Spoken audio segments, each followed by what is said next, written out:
본문은 역대상 12장입니다.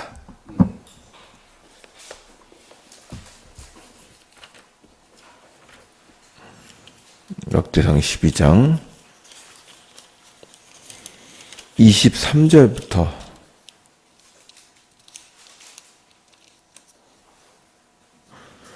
역대상 12장 23절부터 40절까지입니다.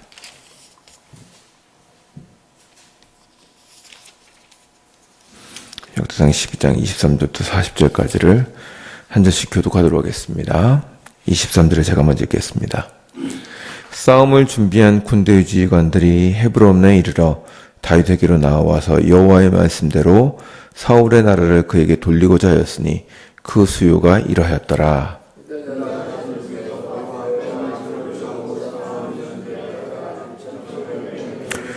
시므온 자손 중에서 싸움하는 큰 용사가 7,100명이요 아론의 집 우두머리 여호야다와 그와 함께 있는 자가 3,700명이요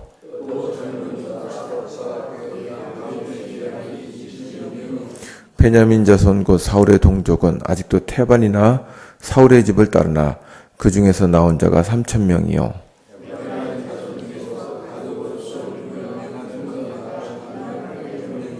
므낫세 반지파 중에 이름이 기록된 자로서 와서 다윗을 세워 왕으로 삼으려 하는 자가 18,000명이요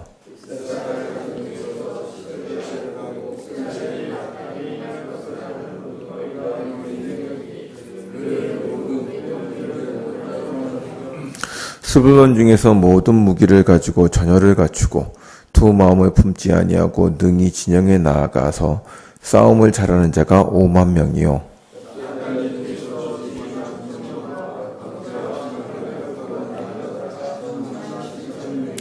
단자손 중에서 싸움을 잘하는 자가 28,600명이요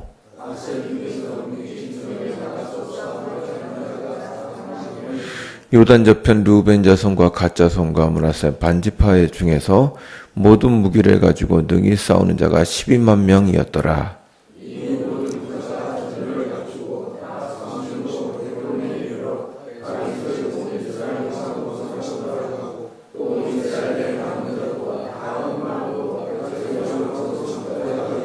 무리가 거기서 다윗과 함께 사흘을 지내며 먹고 마셨으니 이는 그들의 형제가 이미 식물을 준비하였음이며 죄 있는 자로부터 이사갈과 스불론과 납달리까지도 나기와 낙타와 노새와 소에다 음식을 많이 실어왔으니 곧 밀가루 과자와 무화과 과자와 건포도와 포도주와 기름이요 소와 양도 많이 가져왔으니 이는 이스라엘 가운데 기쁨이 있음이었더라. 아멘. 지금 이 장면은 일종의 대관식의 장면을 묘사한 겁니다. 사울왕이 죽은 후에 이제 다윗이 왕으로 등극하는 장면이라고 할 수 있겠습니다. 이 앞에 있는 역대상 10장에는 사울왕의 죽음에 대해서 기록되어 있고 그 다음에 어제 본 11장에는 사울왕의 죽음 이후에 다윗이 왕으로서 인정을 받으며 부각되는 모습을 그리고 있습니다. 그리고 그와 함께 다윗과 함께 했던 용사들에 대해서 기록하고 있습니다. 그들은 다윗을 왕으로 세우는데 큰 역할을 했던 사람들이며 맹장들이었습니다. 그들의 이름들과 전적이 나열되어 있는 것이 11장입니다. 그리고 오늘 볼 12장에도 다윗을 도와주었던 그의 추종자들 혹은 동료들에 대한 기록으로 시작하고 있습니다. 12장은 크게 두 부분으로 나눌 수 있습니다. 첫 번째 부분은 12장 1절부터 23절까지의 내용인데 다윗이 사울에게 쫓겨서 시글락의 굴 속에 숨어 있을 때부터 그를 따랐던 사람들의 내용입니다. 오늘 읽진 않았습니다만 이렇게 보시면 1절부터 7절까지는 주로 기브온 사람들로서 다윗을 추종했던 사람들에 대해서 기록해 놓았습니다. 8절부터 15절까지는 갓지파 출신으로서 다윗을 도우러 왔던 사람들입니다. 그리고 16절부터 18절에는 베냐민과 유다 지파에 속했으면서 다윗을 도왔던 사람들에 대해서 기록해 놓았고요. 그리고 19절부터 22절까지는 므낫세 지파에 속한 사람들입니다. 이 사람들은 1절에 기록된 바와 같이 다윗이 사울에게 쫓겨서 광야에 있을 때 찾아왔던 사람들입니다.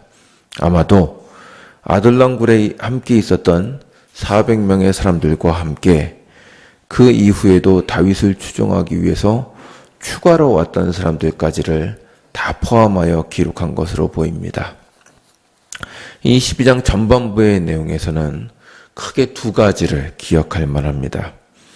첫 번째는 이들을 향한 하나님의 은혜입니다. 다윗이 광야에 있을 때 그를 찾아왔던 사람들이 어떤 사람들인지에 대해서 사무엘상 22장 2절에 기록되어 있습니다. 거기에 보면 환난당한 모든 자, 빚진 자와 마음이 원통한 자가 다윗에게 찾아왔다고 되어 있습니다. 이것을 볼 때 역대상에서는 지금 용사로 그려진 이 사람들이 처음부터 그런 사람은 아니었다는 사실을 알 수 있습니다. 그들은 마음이 원통했으나 해결받을 방법이 없었던 사회의 약자들이었던 것으로 보입니다. 그들은 갈 곳이 없어서 다윗에게 왔습니다. 그러나 그들은 다윗과 함께 고난을 함께 하면서 이제는 용사로 불리고 있으며 22절을 보면 그들의 명성을 듣고 사람들이 돕고자 들어와서 나중에는 큰 군대를 이루었다고 되어 있습니다. 한번 12장 22절을 보시죠.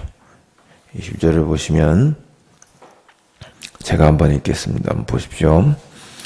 그때 사람이 날마다 다윗에게로 돌아와서 돕고자 하매 큰 군대를 이루어 하나님의 군대와 같았더라. 아멘.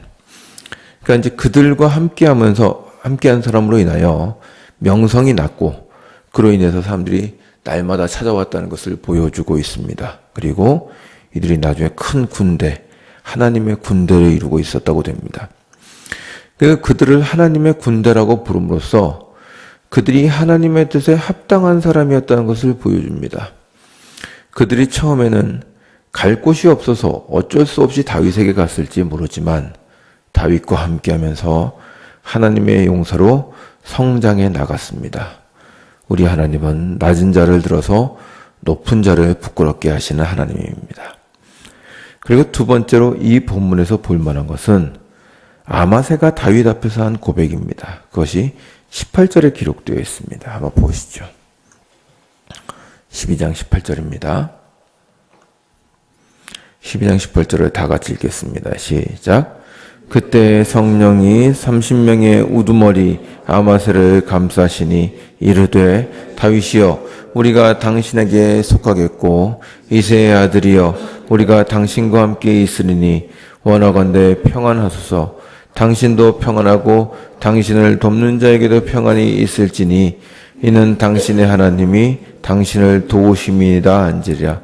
당신이 그들을 받아들여 군대의 지휘관을 세웠더라. 아멘. 이 18절에 기록되어 있는 고백은 그 다윗 공동체가 신앙 공동체였음을 보여줍니다. 다윗을 따르고자 한 아마새는 성령에 감동하여 다윗을 지지하며 그것이 하나님의 뜻임을 확신합니다. 이것은 다윗과 모인 사람들이 어떤 인간적인 욕심이나 욕망보다는 여호와 신앙을 우선시한 신앙 공동체로 성장해 갔다는 것을 보여줍니다. 이것은 어떻게 사회에서 일그러진 모습을 가졌던 그들이 하나님의 사람으로 커갈 수 있었는가를 보여줍니다. 좋은 신앙 공동체를 통하여 그들의 인생이 변화를 받았던 것으로 보입니다. 그 다음에 볼 12장의 두 번째 부분은 오늘 읽은 23절부터 40절까지의 내용입니다.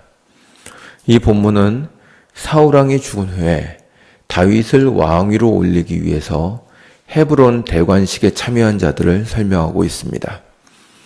그들은 각각 지파별로 12지파에서 온 사람들로서 지파와 모인 사람들의 숫자가 나열되고 있습니다. 이들을 이렇게 사실 이러한 다윗의 대관식에 대한 장면은 이미 이 앞장에 11장 1절부터 3절에 이미 한번 기록되어 있습니다. 그럼에도 이렇게 자세하게 반복하여 기록하는 것은 다윗이 이스라엘의 왕이 된 것이 어떤 몇몇 지파의 지원에 의해서 이루어진 것이 아니고 모든 이스라엘 지파의 지원에 의해서 이루어졌다는 것을 강조하기 위한 것입니다. 그래서 각 지파와 지파에서 참여한 사람들의 수를 자세히 설명하여 한 지파도 빠지지 않았다는 것을 지금 말하려고 한 것으로 보입니다. 명실공히 다윗은 통일 이스라엘의 왕으로 지금 등극한 것입니다. 이렇게 모든 지파들에서 보낸 용사들이 헤브론에 이르러 다윗을 왕으로 삼은 후에 3일간의 잔치를 벌인 것으로 되어 있습니다. 그리고 40절 마지막 절에 보면 그러한 잔치에 쓰인 음식들 역시 주위에 있는 지파 백성들이 준비한 것으로 기록하고 있는데 이렇게 수많은 사람들을 먹일 만한 잔치 준비를 주위의 지파들이 기꺼이 감당한 이유는 다윗이 왕이 되는 것을 모든 지파들이 기뻐했기 때문이라고 적고 있습니다. 이 기록 역시 다윗이 왕이 되는 것을 전체 이스라엘이 다 같이 기뻐했다는 것을 보여주기 위한 것입니다. 이 12장의 기록은 이스라엘에게 있었던 큰 기쁨의 역사를 보여줍니다. 사실 이스라엘의 역사는 줄곧 분열의 역사를 보여주고 있었습니다. 이전의 사사시대에는 지파별로 분열되고 그 다음에 사울왕의 시대에는 사울을 지지하던 세력과 다윗을 지지하던 세력이 나누어졌었습니다. 그들은 동일한 신앙의 조상에서부터 나온 자들이었음에도 불구하고 좀처럼 연합을 이루지 못하고 있습니다. 이것은 때때로 이스라엘에게 큰 불행과 비극으로 나타났습니다. 성경은 지파 간의 내전들을 종종 기록하고 있는데 사사기에 기록이 되어 있습니다. 그런데 이스라엘이 드디어 하나님께서 세우신 다윗 왕으로 하나가 되어 연합한 것입니다. 이 본문은 다윗 왕을 세우는 역사를 통하여 드디어 전체 이스라엘이 왕과 하나님을 중심으로 하여 한 마음이 되었다는 것을 보여줍니다. 물론 이러한 이스라엘의 통일은 아쉽게도 솔로몬 왕 이후에 다시 깨져서 북이스라엘과 남유다로 나뉘게 됩니다. 그러므로 다윗 왕의 즉위식에 보였던 이스라엘의 연합된 모습은 신정 국가의 영광스러운 모습으로 기록되어 있는 것입니다. 이스라엘의 영광은 하나님께서 세우신 왕 아래에서 그 민족이 하나가 되는 것이었습니다. 역대상은 그것을 기록하여 이제 바벨론 포로에서 돌아와서 이스라엘을 재건해야 하는 백성들에게 여호와 신앙 안에서 하나로 연합될 것을 촉구하고 있는 것입니다. 그러나 이러한 이스라엘 백성들의 영광이 바벨론 포로에서 돌아온 그 백성들에게 잘 나타났는지는 알 수 없습니다. 포로기 이후의 이스라엘은 그렇게 큰 영광을 드러내지 못합니다. 그러나 그 연합된 하나님 나라의 영광은 400년 후에 이 땅에 오신 하나님의 아들 그리스도를 통하여 교회에서 오히려 나타나게 됩니다. 바로 하나님께서 세우신 참된 왕이신 그리스도 안에서 교회 성도들이 하나가 된 것입니다. 이에 대해서 말씀한 구절을 찾아보겠습니다. 에베소서 3장을 한번 보시죠.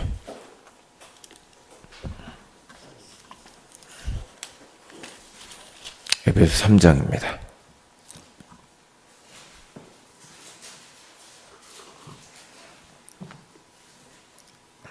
에베소 3장 1절부터 7절을 한번 보겠습니다.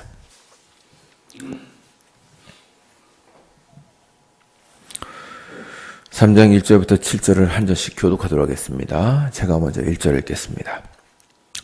이러므로 그리스도 예수의 일로 너희 이방인을 위하여 갇힌 자 된 나 바울이 말하거니와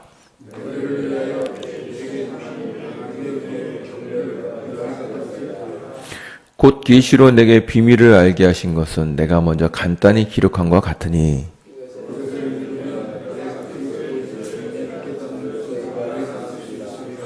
이제 그의 거룩한 사도들과 선지자들에게 성령으로 나타내신 것 같이 다른 세대에서는 사람의 아들들에게 알리지 아니하셨으니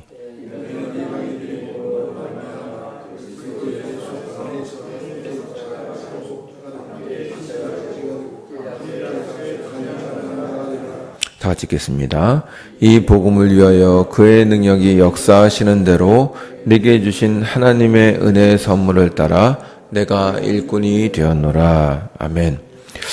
이 본문을 얼핏 보면 잘 모르시겠지만 찬찬히 보면 바울은 지금 자신이 하나님의 비밀, 신비를 깨달았다는 말을 고백하고 있습니다. 2절을 보시면 내가 하나님의 은혜 경륜을 그분으로부터 받았다고 하면서 계시로 비밀을 알게 하셨다고 말합니다. 바울이 구약 성경 외에 어떤 특별한 다른 계시를 받았다는 뜻일까요? 아마도 그런 것 같습니다.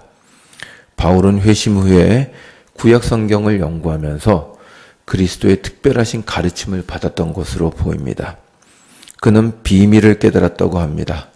그러면 그 비밀, 신비는 무엇인가? 6절에서 설명하고 있습니다. 그것은 구약에서는 이스라엘 밖에 있었던 이방인들이 복음을 믿고 그리스도 안에서 유대인들과 한 지체가 되고 약속에 참여하는 자가 되었다는 것입니다. 우리는 이미 교회가 온 세상에 퍼진 지 2000년이나 지난 후에 이 사실을 접하기 때문에 별 감동이 없을지도 모르겠습니다. 그러나 지금 바울은 놀라워하고 있는 것입니다. 이것이 비밀이었으며 이전 시대에는 가리워졌던 것인데 지금 메시아가 오셔서 새 시대가 열림으로 나타난 것이라고 말합니다. 그렇다면 이 메시아가 오심으로 열린 새 시대의 영광이 무엇인가? 그것은 이방인과 유대인이 혹은 전혀 태생과 환경이 달랐던 사람들이 그리스도 안에서 한 지체가 되어 하나가 되어 하나님을 섬기는 것입니다. 이것이 구약 선지자들이 보았던 하나님 나라의 영광의 모습이었고 바울은 그것이 자신의 눈으로 이루어지는 것을 보면서 경탄과 찬양을 올리고 있는 것입니다. 그리고 7절에서 바울은 이 기적과 영광을 더 크게 하기 위해서 자신이 직접 복음 전도자로서 이 사역을 감당하고 있다고 고백합니다. 바울이 말하는 교회의 기적, 교회의 영광이라는 것이 바로 이것입니다. 그리스도를 섬기는 다양한 사람들이 모여 함께 하나님을 사랑하며 공동체를 이루는 것입니다. 마치 구약에서 다윗을 왕으로 세우기 위해서 12지파가 모여 함께 잔치를 벌인 것을 이스라엘의 영광으로 묘사한 것과 같습니다. 그와 같이 교회의 하나됨이 바로 영광입니다. 제가 유학의 시절에 독일에서 거주하면서 독일 사람들이 다니던 교회에 잠깐 출석한 적이 있었습니다. 그때 참으로 그 피부색이 다른 사람들이 저에게 베풀어준 친절과 사랑을 저는 지금도 잊을 수가 없습니다. 그들의 사랑으로 인해서 눈물이 날 정도로 고마워할 때 그들이 저에게 한 말은 우리는 그리스도 안에서 형제다. 그러니 어려워하지 말아라 라는 말이었습니다. 저는 그 말을 들으면서 이것이 기적이라고 생각했습니다. 성경도 동일한 말을 하고 있는 것입니다. 이것이 바로 하나님 나라의 기적이고 영광이라는 것입니다. 여러분들은 바로 이 교회에서 이 기적과 영광으로 부름을 받습니다. 성도들은 신앙생활하면서 하나님을 위하여 어떤 큰 일을 하고 싶어 합니다.